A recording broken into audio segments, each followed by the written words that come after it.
some things you just can't make up here, okay? Let me ask you, let's go through this just for a moment, okay? I want you to tell me if you've heard this storyline before in the city of brotherly love, okay? In the city of brotherly love, the Philadelphia Eagles organization, after a very, very successful season, getting to the Super Bowl, there is a contention between star quarterback and number one wide receiver in Philadelphia. Have we heard this storyline before? We're not talking about Donovan McNabb. We're not talking about Terrell Owens.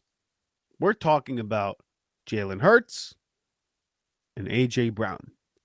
Those are the two guys we're talking about. Now, listen, I know it's the offseason here, so I'm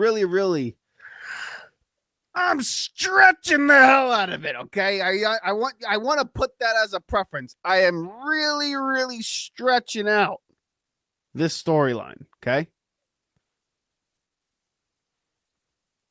But it's something to consider.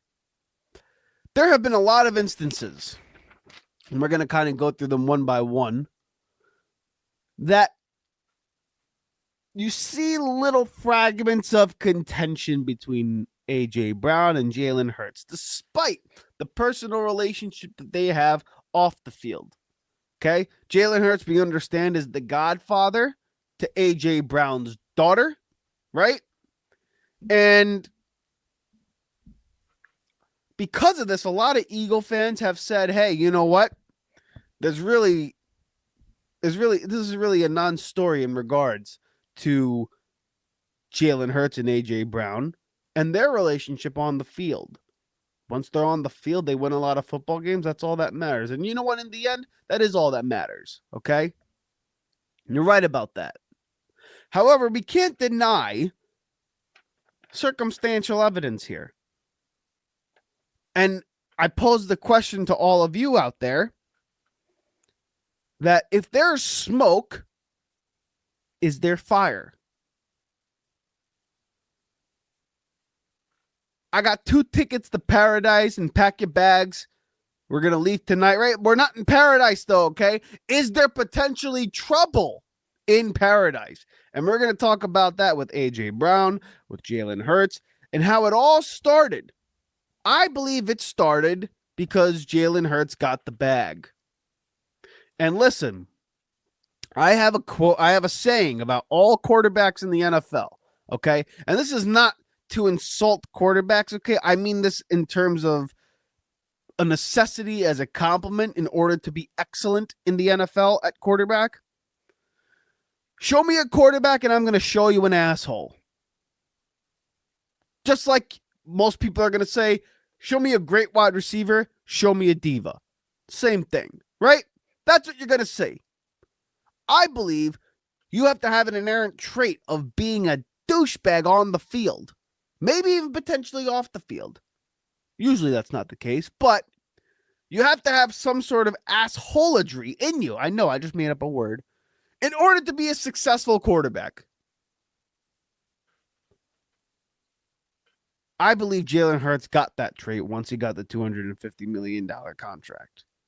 And since then, we're going to chronicle some of the events that have happened between these two gentlemen and how it potentially could fracture and maybe even derail what could be a really successful season for the Philadelphia Eagles if it doesn't get solved right. And we're going to talk about that in just a moment. Before we do that, we introduce the show. For those of you who don't know, this is the Riding the Bench Eagles podcast. I'm your host, Asif Badi, and like you, I am a Birds fan who talks about the birds, only the birds, and off Maron, nothing but the Philadelphia Eagles. So please do us a favor here at this channel and help us grow organically by shooting this video a thumbs up, commenting your thoughts in the comment section below so you can be part of the discussion, and subscribe to the channel because it helps me get out to as many Eagle fans out there as much as possible. Also, check us out on Apple Podcasts and Spotify on our audio platforms and leave us a 5-star review because in the end, it doesn't cost you a damn thing. And let me tell you, ladies and gentlemen, I'm as cheap as they can come, okay? So whenever I see something that's free, it ain't gonna break my back to do it, okay? So, Subscribe. It's free. We thank you for your overall support on the opposite side of this camera and on the opposite side of that radio station that you're listening to. So listen, Jalen Hurts got the $250 million contract after he took us to the Super Bowl in 2022, led by him and the talented roster that Howie Roseman and everybody else put together. That was also the year we first got AJ Brown in the building via the trade in the NFL draft. Okay. So $250 million season comes around, and we have a whole off season of talking about how we're going to be set up for the next 10, 15 years because we got, our quarterback of the future and all that jazz. And rightfully so, we do, I believe. I believe we do. Okay. That's not to dismiss any of these guys' talents here.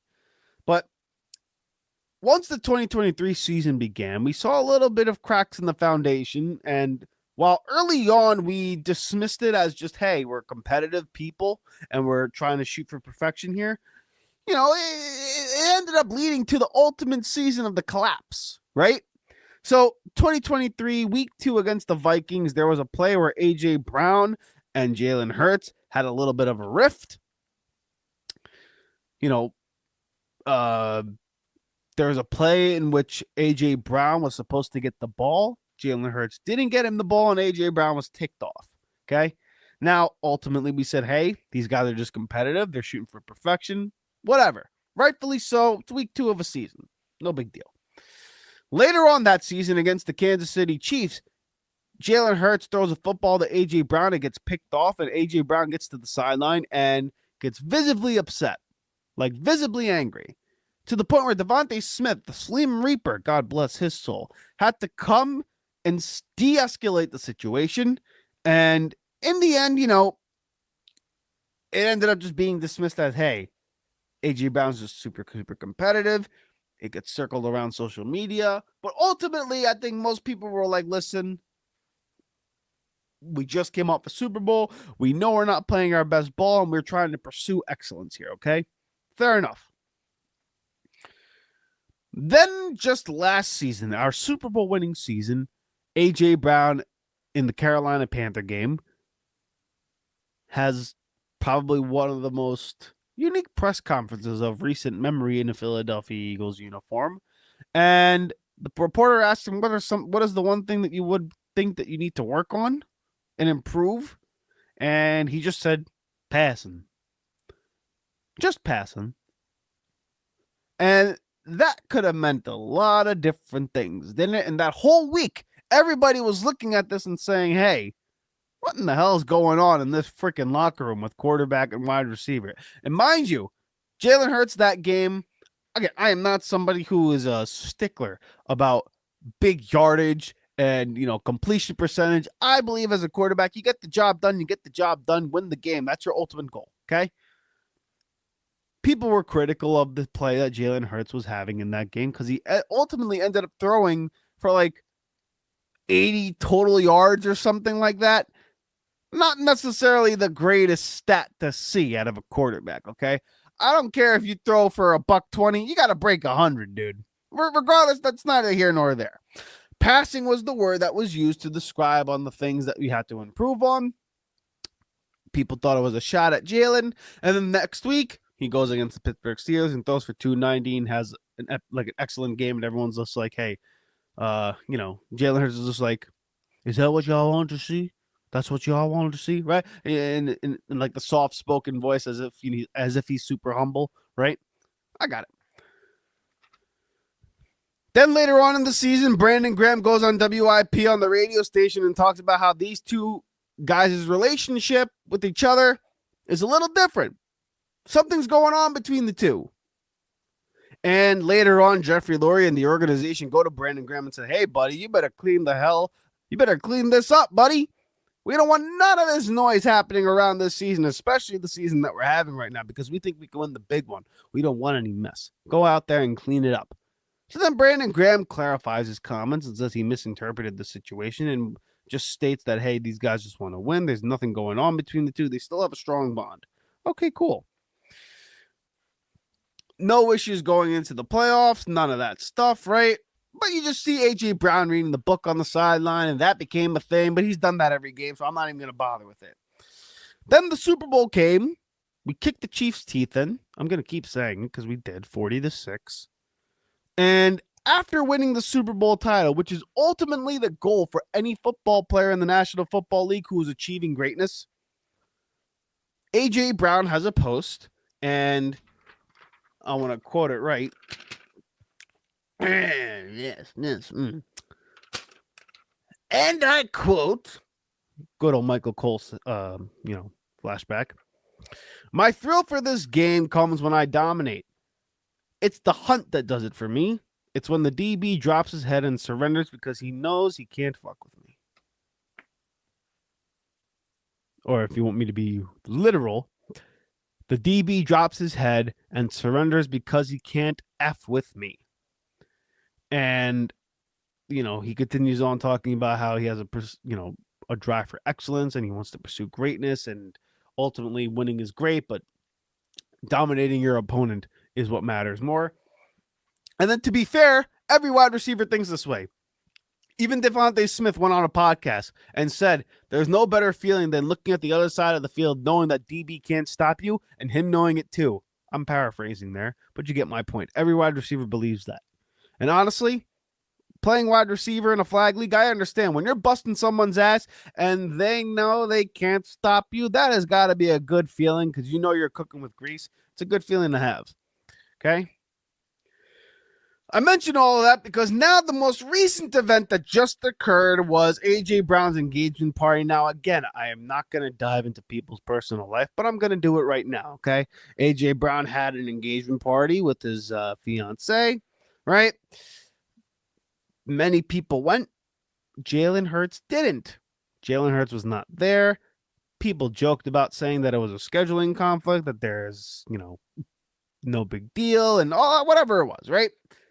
The absence, though, as a fan, you can look at that and say, hey, this is the dude's engagement party here. If you're the godfather of the man's child, you would think you would be there for the engagement party because your friend getting freaking engaged here. But Jalen Hurts wasn't. And this event particularly got me thinking, like, hey,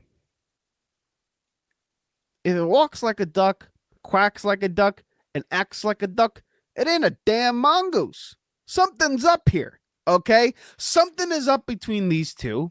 Now, whether or not you believe it's going to affect what we do in the regular season and in the playoffs, that's one thing. But let's not pretend that everything's hunky-dory and peachy here, okay? There's obviously something between these two. Nobody truly knows what it is. And what I'm suggesting here is that if it gets so severe, it could potentially derail what we do as a team this upcoming season. Now, last season, it didn't matter because we basically ran to a Super Bowl title and we ultimately won the bad boy in epic fashion. This season, is Philadelphia trying to pursue going back to back? Or are they in pursuit of, hey, let's develop this offense. Let's get this passing game going. Let's develop Jalen and this offense, to be more dominant so that way we don't have to rely on the defense being number one in the National Football League. I can guarantee you they love the fact that they won the Super Bowl. They hate the way that they were winning games during the regular season. I can guarantee you that. They want to throw the rock all over the yard. They want points. They want yardage. The 2017 Super Bowl is ideally what they want. Hell, yeah, you know what? Never mind. Let's scratch that. The fact that we won the Super Bowl 40-6 and ultimately 40-22 was excellent. Those last two games by Jalen Hurts were the best of his damn career virtually. Okay? Point taken. All I'm saying is, if these two gentlemen don't get their relationship right, could it derail the season? Most people are going to say no, because when these two guys are on the field, I don't think they've lost more than 10 games together when these two guys complete a half. You know what I'm saying? Like, I literally think the record for these two guys when they're both playing from opening tap to finish is like, I don't know, 36-8 or something like that. Like over 40 games, they've only lost like 7 or 8 of them. It's remarkable, the correlation with winning for Jalen Hurts and AJ Brown together. Like, it's absolutely insane. And if ultimately the goal for a wide receiver is to thoroughly dominate the opponent in front of you by racking over a bunch of catches and a bunch of yards and making sure they know they can't cover you, is that the recipe to help this team win football games? We saw it in 2023. Everybody put up career years in yardage. Devontae, AJ, Jalen Hurts, DeAndre Swift had career yardage, but ultimately it didn't amount to winning. We got bounced in the first round of the playoffs. AJ Brown did not play in that game. And then this past season, we decided to play bully ball, run the football down people's throat, ignore the passing game virtually during the regular season, and majority of the playoffs, we didn't even throw the ball well in terms of yardage. I thought Jalen Hurts was effective, but that's another conversation. And you saw how wide receivers think. They want to dominate. So are we in a position here now that because Jalen Hurts didn't go to A.J. Brown's engagement party, because you have all these little tiny circumstantial evidence stacking up against one another in which these two have butted heads, have had points of contention, have had some sort of rift, that it could potentially lead to some sort of dynamic shift on the offensive end where it affects the outcome of games. I'm just posing the question. I don't know the answer to that. I think you have a little bit of a ticking time bomb here. How long it's going to wait for it to boom is a whole nother conversation. But when there's smoke, there's fire, ladies and gentlemen. And in my opinion, I think you got 1 year, maybe 1.5 years before it begins to blow up in your face.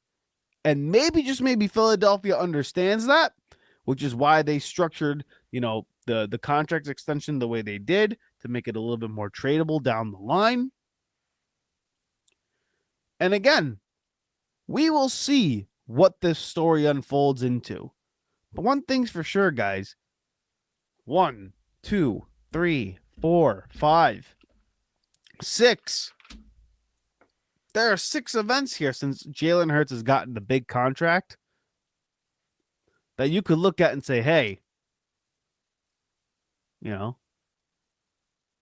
my quarterback and wide receiver combination that ultimately got us a Super Bowl title has a little bit of a dramatic feel to it. A little bit of a rift, a little bit of contention. Is it something to keep your eye on? All I'm saying is, when there's smoke, there's fire. And I don't know about you guys. It's summertime. I don't want no more heat. I want to be cool. I want to be comfortable. And listen, pump the AC on this thing. Calm the flames down. Whatever you got to do, Jalen and AJ Brown, calm it down. Because ultimately, if it results in this team not being able to capture a Super Bowl title because you two couldn't get along and settle your differences aside on the football field, it's going to be a very, very disappointing end to the 2025 season. Hey. Thank you so much for watching the Riding the Bench Eagles podcast. If you want to continue to support the channel, please hit the like and subscribe button down below. Also, check us out on Instagram and TikTok at Riding the Bench Eagles Pod. We're also on Apple Podcasts, Spotify, iHeartRadio, you name it, we're on there. Thank you so much for listening, and please join us next time here at the Riding the Bench Eagles Podcast.